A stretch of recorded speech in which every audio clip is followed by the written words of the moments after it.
চলেন আজকে আপনাদের মাস্কিন টেপারে ৩ টা চুড়ি দিয়ে এইরকম সুন্দর একটা জিনিস তৈরি করে দেখাই। তো এই সুন্দর জিনিসটার নাম আমি জানি না বলে আর নির্দিষ্ট কোনো নাম বলতেও পারতেছি না।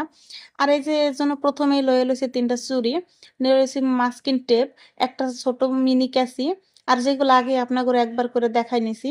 আবারও দেখাইতেছি। যাই হোক এরপরে আমি হচ্ছে ১ম এ এই চুড়িটারে মাস্কিন টেপ দিয়ে জোড়া লাগাই লমু। ৩ টা চুড়িরে সেম ভাবে আমি জোড়া লাগাই লমু। তাই এজন্য আগে ১ম যে চুড়িটা ছিল মানে ২ টা চুড়ি, ওই ২ টা চুড়ির আগে জোড়া লাগাই লইছি। এরপরে একটু ফাঁকা কইরা ২য় যেই চুড়িটা ছিল এবং লাস্ট এটারে আমি দেখলাম যে এইভাবে হয় কিনা। তো এইভাবে দেখলাম হয়, তারপরে আমি হচ্ছে মাঝখান টেপ দিয়ে এই ২ টা লাগাই নিবো চুড়িটারে আরকি। ২ পাশে লাগাই নিবো। এজন্য আমি মাঝখান টেপটা ছিঁড়ে লাগানোর চেষ্টা করতেছিলাম। তো চুড়িটা হচ্ছে এক পাশে আটকে গেছিল, যার কারণে আমার লাগাইতে একটু কষ্ট হইতেছিল। যাই হোক তারপরে আমি এক পাশে লাগানো শেষ হয়ে গেলে আরেক পাশে লাগানোর চেষ্টা করতেছি। তো আবার আমি মাস্কিং টেপ ছিঁড়ে ২ পাশেই ভালো করে লাগাই নিছি। মানে টোটাল ৩ পাশ। ওই ৩ পাশটারে আমি ঠিকমতো একেবারে সুন্দর করে টাইট করে লাগাই নিছি। তো এই যে আমার ১ম পর্যায়ের কাজ শেষ হয়ে গেছে আর এটাই ছিল ফাইনাল কাজ। তারপরে যেটুকু টুকটাক যে কাজ ওটুক করতে তেমন কোনো সময়ও লাগবে না। মোটামুটি তাড়াতাড়ি হয়ে যাবে। আর আমি এরপরে ঘুরায় দেখতেছিলাম যে এটা ঠিকঠাক আছে কিনা, কোন ভাবে বসানো যায়। দেখলাম যে ২ ভাবে বসানো যায়।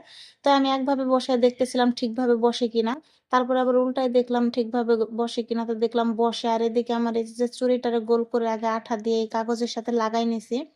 কাগজের সাথে যদি না লাগাই আগে কাটতে যাইতাম তাহলে ওই গোল শেপটা হইতো না, শেপ চেঞ্জ হয়ে যাইত। এজন্য আগে চুড়িটারে আঠা দিয়ে আগে লাগাই নিছি, একটু শুকাই নিছি, তারপরে হচ্ছে কাইটা নিতেছি। কারণ না শুকাইলে কাটলে হচ্ছে শেপ চেঞ্জ হয়ে যায়।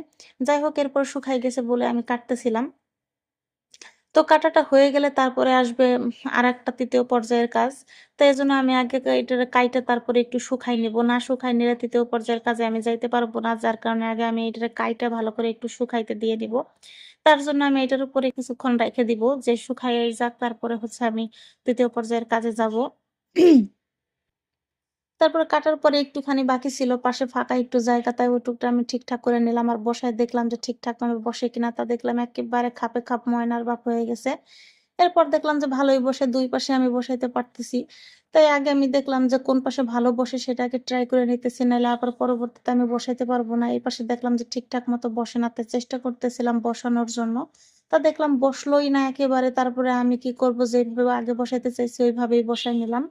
তো এইভাবে বসাইতে রাইখা আমি একটু আ কাগজটারে শুকাইতে দিছি। মানে যে আঠাটা লাগাইছি, ওই আঠাটা শুকানোর জন্য রাখছি, যে না শুকাইলে তো ৩য় পর্যায়ের কাজে যাইতে পারব না।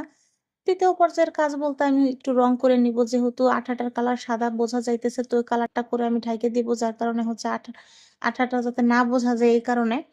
তো এজন্য আমি হচ্ছে একটু মানে শুকাইতে দিছিলাম। তো শুকানো হয়ে গেছে। এবার আমি একটু রং করে নিব। প্রত্যেকটা জায়গায় লাল কালার করে নিব। একেবারে আমার চুড়ির কালারের সাথে ম্যাচ হয়ে যাবে। এতে আমার রঙও বাঁচবে, সময়ও বাঁচবে, কাজও কম করা লাগবে। আসলে অলস মানুষ হইলে যা হয় আরকি। যাই হোক আমি সেভাবে অলসতার জন্যই আরকি লাল কালার করে নিছি। এটাই ছিল মূল কথা। তো যাই হোক আমার মেইন একটা কালার আসলেই হইছে। আর লালটা দিয়ে অবশ্য ভালো হইছে। সাদা কালার দিলে ভালো লাগতো না সম্ভবত। যার কারণে আমি লালটা দিলাম, সবকিছু ভেবে চিন্তে লাল কালারে দিয়ে নিছি। তো লাল কালার দিয়ে পুরো পাশটায় আরকি কমপ্লিট করে নিছি। ৩ জায়গায় হচ্ছে রং করা লাগতো। তো ৩ জায়গায় রং করা হয়ে গেছে প্রায়। এই জায়গায় রং করা হয়ে গেলে আমি ওই থালার মতো যে ঢাকনাটা করছি ওইটারে রং করে নিব। তো রং করা হয়ে গেলে ফাইনাল লুকটা কেমন হয় ওইটা একটু পরেই দেখা যাবে। তো ততক্ষণে আমি রং করতে থাকি। একটু করে আমার পুরোটাই প্রায় রং হয়ে গেছে। আর এই অল্প সময়ের মধ্যে এত সুন্দর একটা জিনিস তৈরি হবে এটাও ভাবতে পারিনি আমি কখনো। কিন্তু ফাইনাল লুকটা অবশ্যই অনেক সুন্দর হয়েছে। আমার কাছে অবশ্যই ভালো লাগছে। আপনাদের কাছে কেমন লাগবে জানি না। তবে দেখতে থাকেন কি হয়। তো আমি এদিকে এই পাশটাও লাল রং করে নিছি। প্রায় শেষ হয়ে গেছে রং করাটা। এই লাল রং করার আরেকটা কারণ আছে ভাই, আমার কাছে তেমন কোনো রঙই নাই। যার কারণে লাল রং দিয়ে চালাই দিছি। পরবর্তীতে ভাবলাম যে আমার চুড়ির কালারও লাল, যাতে অল্প কিছুতেই হয়ে যায়। বোঝেন না কিপটা মানুষ, খরচ বাঁচাইতে পারলেই বাঁচি। যাই হোক আমার এদিকে এটা রং করাও হয়ে গেছে। আর এই যে এটা ছিল ফাইনাল লুক। আমি আবার একটু রং-ঢং করে দেখতেছিলাম যে ঠিকঠাক মতো এটা ঘুরতেছে কিনা বা কিভাবে রাখলে এটারে ভালো লাগে। তো সেভাবে আমি একটু ঘুরাই পেঁচে দেখতেছিলাম। আর এটা ছিল আমার, এটার নাম আমি জানিও না কি, এটাই ছিল ফাইনাল লুক। যাই হোক কেমন লাগছে জানাবেন।